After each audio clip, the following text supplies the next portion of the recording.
শুক্রবার ছুটির দিনে পলাশী থেকে বাজার পরিস্থিতি জানিয়েছেন আমাদের সহকর্মী কিশোর জাহান। আছে কিন্তু পলাশীর বাজার, এবং আজকের আসলে বাজার পরিস্থিতির কথা যদি বলতে হয়, দোকানদার যারা আছেন, ক্রেতা যারা আছেন, ওনারা কিন্তু বলছিলেন যে গত সপ্তাহের তুলনায় আজকে কিছু আইটেমে কিন্তু কিছুটা বাড়তি। এবং কিছুটা বাড়তির কথা যদি বলতে হয়, আসলে ফলের কথা বলি বা সবজির কথা বলি, ওই রমজানের এই সময়টাতে আসলে চাহিদার একটা বিষয় থাকে, এবং সেই চাহিদা বিবেচনায় নিয়েই কিন্তু বিক্রেতা যারা আছেন তারা কিন্তু তাদের জিনিসপত্রের যেই দাম সেগুলো কিন্তু বলছিলেন যে চাহিদা যেগুলো সেগুলো আসলে দামও কিছুটা বাড়তি। এবং সেই হিসেবে যদি আমি আসলে লেবুর কথা বলি, এই বাজারেও কিন্তু আমরা দেখেছি লেবু বিক্রি হচ্ছে 120 টাকা হালিতে।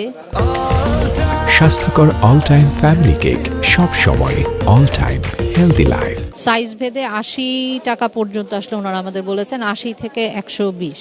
এবং শসা, বেগুন, সবজির যে আইটেমগুলো আছে সেগুলোর দামও কিন্তু কিছুটা বাড়তি। বিক্রেতা যারা আছেন ওনারাই আমাদের বলছিলেন যে এই জিনিসগুলো আসলে চাহিদাটাও বেশি, এবং আজকে ওনারা যেহেতু একটু বেশ বাড়তি দামে কিনেছেন, সেই হিসেবে আজকের দিন ওনারা কিছুটা বাড়তি দামেই ছাড়ছেন।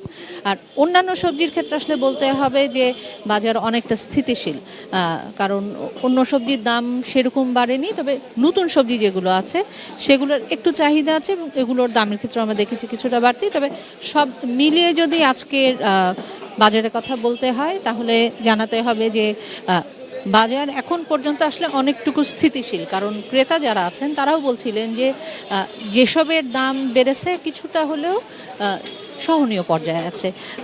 তারপরও আসলে বাজার মনিটরিংয়ের কথা বারবার বলছিলেন, এবং সরকার আসলে যে উদ্যোগ নিয়েছেন সেটাকে ওনারা আসলে সাধুবাদ জানাচ্ছিলেন, কারণ পুরো রমজান মাস জুড়েই প্রতি বছর বিগত সময়ে আমরা যেরকম অস্থিরতা দেখেছি, এবছর সেই অস্থিরতাটা কিছুটা কম।